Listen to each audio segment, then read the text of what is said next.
এই মুহূর্তের সবথেকে বড় খবর, গতকাল দুপুর নাগাদ কার্যত আঁধার নেমে আসে জলপাইগুড়ির বুকে। বিধ্বংসী ঝড় এবং মিনি টর্নেডোয় লণ্ডভণ্ড করে দেয় সবকিছু।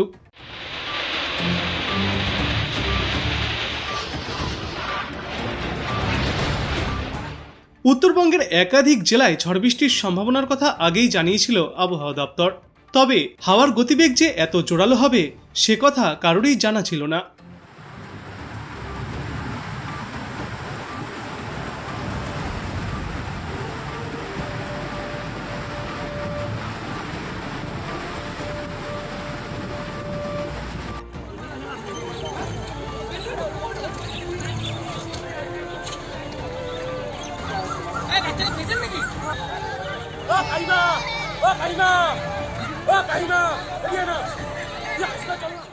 গতকালের পর আজও একাধিক জেলায় ঝড় বৃষ্টিপাতের সম্ভাবনার কথা জানিয়েছেন বিশেষজ্ঞরা।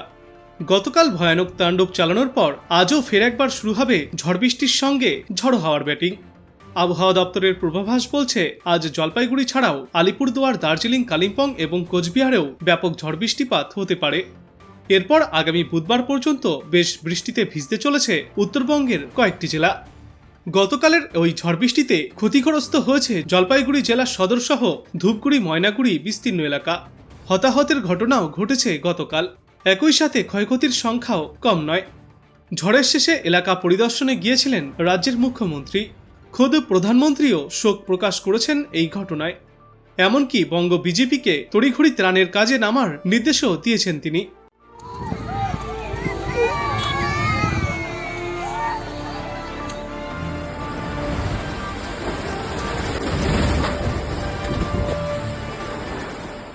আর এদিকে গুমোট গরমে দক্ষিণবঙ্গের অবস্থা একেবারে নাজেহাল। ইতিমধ্যেই তাপমাত্রা বেড়ে প্রায় 40 ডিগ্রি সেলসিয়াসের কাছাকাছি পৌঁছে গিয়েছে। আগামী কয়েকদিনে এই তাপমাত্রা আরও 2 থেকে 3 ডিগ্রি সেলসিয়াস পর্যন্ত বৃদ্ধি পেতে পারে। তবে আজ দক্ষিণবঙ্গের কোথাও কোনো বৃষ্টির পূর্বাভাস নেই।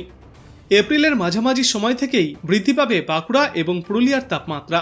42 ডিগ্রি সেলসিয়াসের ঘরে পৌঁছাতে পারে এইসব জায়গাগুলিতে সর্বোচ্চ তাপমাত্রা। অন্যদিকে আজ কলকাতার জন্য বলা হয়েছে, আজ মূলত কলকাতায় আংশিক মেঘলা আকাশ থাকলেও বেলা বাড়ার সঙ্গে সঙ্গে মূলত পরিষ্কার রোদ ঝলমলে আকাশের দেখা পাওয়া যাবে।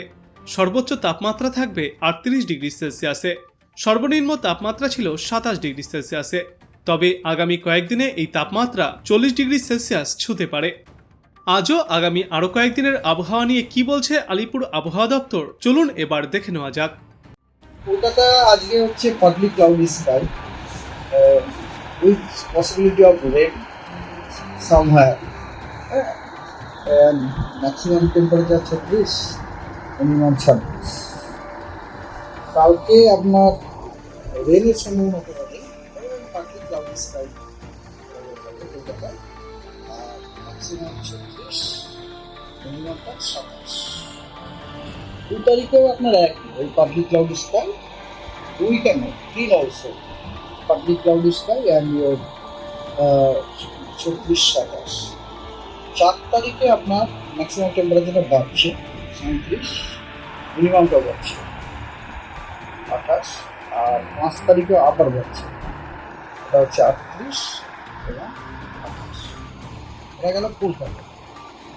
আর আপনি যদি মানে বলেন নর্থ বেঙ্গল, সাউথ বেঙ্গল, সেগুলো বলতে গেলে আমি আজকাল পরশু 3 দিনে বলতে পারি। সেটা হচ্ছে যে নর্থ বেঙ্গলে thunderstorm with lightning and gale wind 30 to 40 kilometre per hour আমরা এক্সপেক্ট করছি দার্জিলিং, জলপাইগুড়ি, কোচবিহার, আলিপুরদুয়ার এসব জেলা। ঠিক আছে। আর কালকে আপনার নর্থ বেঙ্গলে কিছু দেখছি না, ঠিক আছে। আর 2 তারিখে পরশু দিনে thunderstorm lightning gangetic West Bengal, gale wind with gusty wind with 30 to 40 kilometre per hour, এগুলো আমরা দার্জিলিং, কালিম্পং, জলপাইগুড়ি, কোচবিহার, আলিপুরদুয়ারে দেখতে পাচ্ছি। এই গেল আপনার নর্থ বেঙ্গল। সাউথ বেঙ্গলে আমরা থান্ডারস্টর্ম উইথ লাইটনিং এবং গাস্টি উইন্ড 30 to 40 কিলোমিটার পাওয়া আমরা দেখছি, যেটা কালকেও আমরা বলেছিলাম। East and West Midnapore, Jhargram, উত্তর 24 পরগনা, পুরুলিয়া, বাঁকুড়া, বর্ধমান ইস্ট, বর্ধমান, হুগলি, হাওড়া, কলকাতা, নদীয়া, আমরা থান্ডারস্টর্ম, লাইটনিং বন্ধ দেব। এই কারণে আমরা কলকাতাতে আজকে পসিবিলিটি অফ রেনটা দিয়েছি, বুঝতে পেরেছেন? কালকে কিন্তু আমরা সাউথ বেঙ্গলে কিছু দেখতে পাচ্ছি, এখানে কিছু 3 তারিখে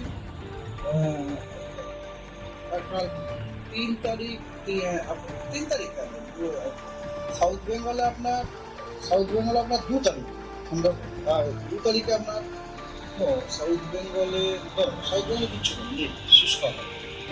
ওই যত এখন 2-3 ডিগ্রির মতো বাড়ছে, মানে খুব বেশি বাড়ছে। আপনি দেখুন, আমি যেগুলো বললাম কলকাতাতে কিন্তু আপনার আগে 5 তারিখ পর্যন্ত যাবো না, তাতে 38। হ্যাঁ, অফকোর্স আপনার হিউমিডিটি আছে, 38 ম্যাক্সিমাম টেম্পারেচার, ফিল লাইকটা আরও বেশি। এবার পুরুলিয়া, বাঁকুড়া ওইসব সাইডে কিন্তু ইট উইল বি মোর, 40 ছুঁয়ে যেতে পারে। সেটা আমরা কালকেও বলেছিলাম যে 1 এপ্রিলে হয়তো কালকে আমরা 40 ডিগ্রি পেতে পারি, পুরুলিয়া, বাঁকুড়া কাজ করতে পারি। তো আপনি কোথা থেকে দেখছেন এই আবহাওয়ার পূর্বাভাস এবং সেখানে কেমন রয়েছে আবহাওয়া, অবশ্যই কমেন্ট করে জানাবেন। ভিডিওটায় একটি লাইক করবেন আর পরবর্তীতে এমনই গুরুত্বপূর্ণ খবরগুলিকে সবার আগে দেখতে চ্যানেলটাকে সাবস্ক্রাইব করবেন। ধন্যবাদ।